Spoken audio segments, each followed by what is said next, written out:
नमस्कार दोस्तों, आपका एक बार फिर से स्वागत है गार्डनिंग विद हर्ष पर। मैं हर्ष आपके लिए आज एक नए टॉपिक के साथ फिर से हाजिर हुआ हूँ।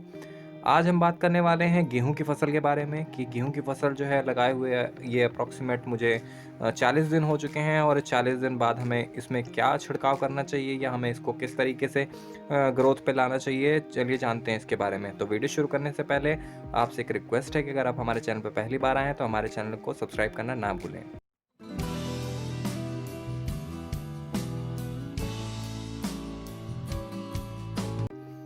तो ये जैसा कि आप मेरे सामने देख रहे हैं, ये मैंने करीब 2.5 एकड़ में जो है ये हमारी गेहूं की फसल लगी हुई है।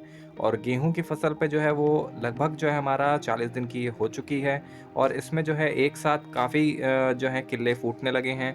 हमने जो है इसका ट्रीटमेंट पहले लगाने से पहले किया हुआ था। हमने इसमें खेत को तैयार करते टाइम में जिप्सम का प्रयोग किया हुआ था, जिससे हमारी मिट्टी जो है वो काफ़ी भुरभुरी हुई थी।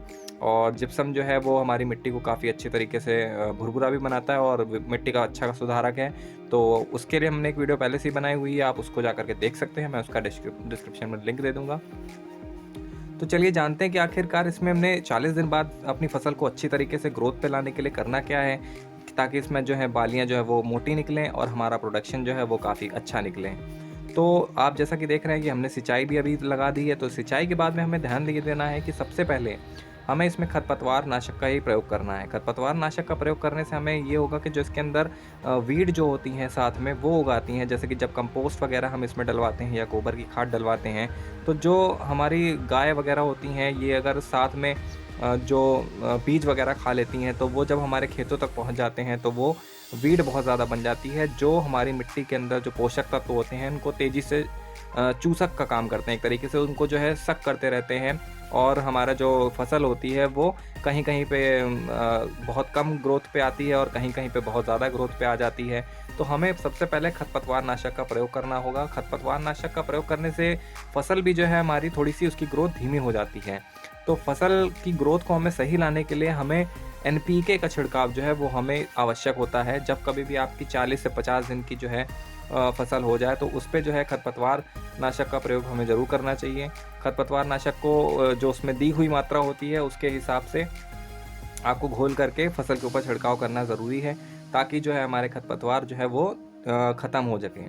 तो खरपतवार डालने के बाद में हमें क्या करना है, जब हमारी फसल लगभग 60 दिन की हो जाए, यानी खरपतवार नाशक के डालने के बाद में जब हमारी फसल जो है वो अप्रॉक्सीमेट 60 दिन या 55 दिन की हो जाए, 50 दिन में भी आप इसको डाल सकते हैं।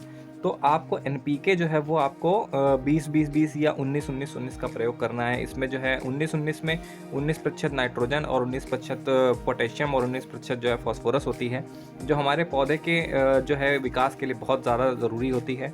और हमें इसमें क्या करना है, हमें इसको अच्छी तरीके से घोल बना करके ही डालना है। जैसा कि हम जानते हैं कि काफ़ी किसान भाई बहुत अपना जो है उसमें लगाते हैं, इफ़ेक्ट लगाते हैं, बहुत ज़्यादा अपना प्रयास करते हैं अच्छी तरीके से उसको करने का, लेकिन जो है उसमें एनपीके का सही तरीके से घुलन ना होने के कारण जो है वो कहीं कहीं पे जो है आपको फसल में अनियमितता भी देखने को मिलती है। तो आपको करना ये है कि कभी भी आप जो है वो स्प्रेयर के अंदर जो है आप डाल करके घोलने की कोशिश ना किया करें। आप एक ड्रम लें, उस ड्रम के अंदर जो है कम से कम 100 लीटर पानी लेकर के उसके अंदर घोल आप तैयार करें, जिससे कि जो उसके लवण होते हैं, यानी जो एनपीके के जो घुलन है वो समान रूप से पूरे पानी के अंदर घुल पाए, और फिर हम उसको 20 लीटर की टंकियों में भर के छिड़काव करेंगे तो उसका ज़्यादा असर हमें देखने को मिलेगा।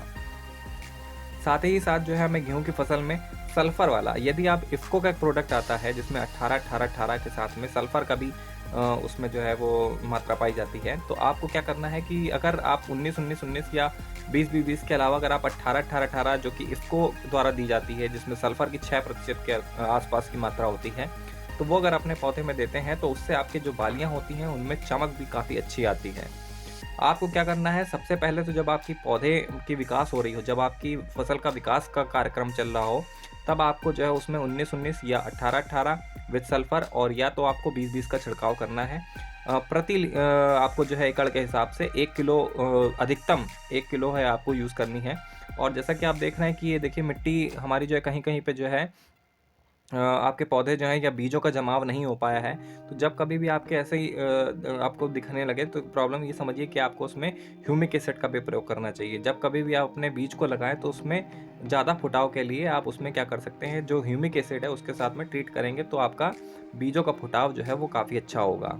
तो आप जैसा कि देख रहे हैं कि मेरी फसल में देखिए काफ़ी अच्छी खासी जो है यहाँ पे नीचे से जो किल्ले हैं वो बहुत ज़्यादा आए हुए हैं। तो एक-एक साथ में जो कम से कम नहीं तो आपके 10 से 15 बालियाँ तो ज़रूर आएँगी। तो अभी तक तो सब सही जा रहा है। आपको करना ये है कि अब मैं इसमें एनपीके का छिड़काव करवाने वाला हूँ। तो अभी खरपतवार का इसमें छिड़काव हो चुका है, जिससे कि इसमें जो है खरपतवार धीरे-धीरे करके नष्ट होना शुरू हो रही है और फसल की ग्रोथ भी थोड़ी धीमी हो जाती है, क्योंकि वो थोड़ा बहुत तो असर जो है वो फसल पे भी दिखाता है। तो इसके बाद में हमें ये करना है कि जो हमारी, अब आते हैं मात्रा के ऊपर। मात्रा जो हमें यूज़ करनी है वो हमें एक 100 लीटर के ड्रम के अंदर 1 किलो का जो एनपीके का हमारा पैकेट है वो हमें घोल लेना है। और घोलने के बाद में जो है हम उसमें प्रति एकड़ के हिसाब से जो है हम इसमें छिड़काव करेंगे। और हमें जो है वो छिड़काव की स्पीड जो है वो थोड़ी तेज़ रखनी है। इस छिड़काव की स्पीड तेज़ होने से क्या होगा कि हमारा जो मतलब जो एक जगह पे ही जो है वो एनपीके का ज़्यादा छिड़काव नहीं होगा। हमें छिड़काव जो है वो कम ही करना है। और अगर आप इसको पहले अगर आप बार यूज़ कर रहे हैं, तो आप इसको 150 लीटर पानी के अंदर आप घोल करके ही यूज़ करें। ताकि अगर आपको एक बार अंदाज़ा हो जाएगा अपनी फसल के हिसाब से, तो आप उस हिसाब से ही आपको एनपीके यूज़ करनी है। क्योंकि कितना ही आप किसी का भी रिकमेंडेशन हो जाए या कोई भी आपको सुझाव दे, लेकिन आपको अपनी फसल के बारे में स्वयं ज्ञान लेना बहुत ज़रूरी है। जैसे कि आप बच्चे को अपने बड़े करते हैं, तो आपको जानते हैं कि आपका बच्चा क्या चीज़ पसंद करता है खाने में या क्या चीज़ नहीं पसंद करता है। उस तरीके से आपको भी अपनी फसल को समझना होगा कि आपकी फसल इस समय क्या चाह रही है, उसमें किस चीज़ की कमी हो रही है या हमें किस चीज़ का उसमें छिड़काव करना चाहिए।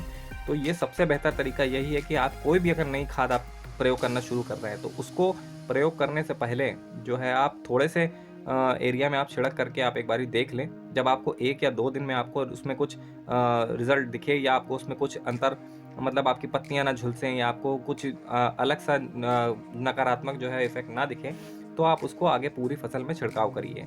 और हमेशा ध्यान रखें, कोई भी नई खाद आप प्रयोग करते टाइम पे हमेशा ध्यान रखें, सावधानियाँ बहुत ज़रूरी हैं, जिससे कि आपकी पूरी फसल पे गलत असर ना पड़े। तो आज के लिए बस इतना ही। अगर आपको हमारी ये वीडियो अच्छी लगे और आपको हमारे सुझाव अच्छे लगें, यदि आपके मन में अभी भी कोई प्रश्न है, तो हमारी वीडियो के नीचे जो कमेंट बॉक्स है उसमें आप कमेंट करना ना भूलें। धन्यवाद।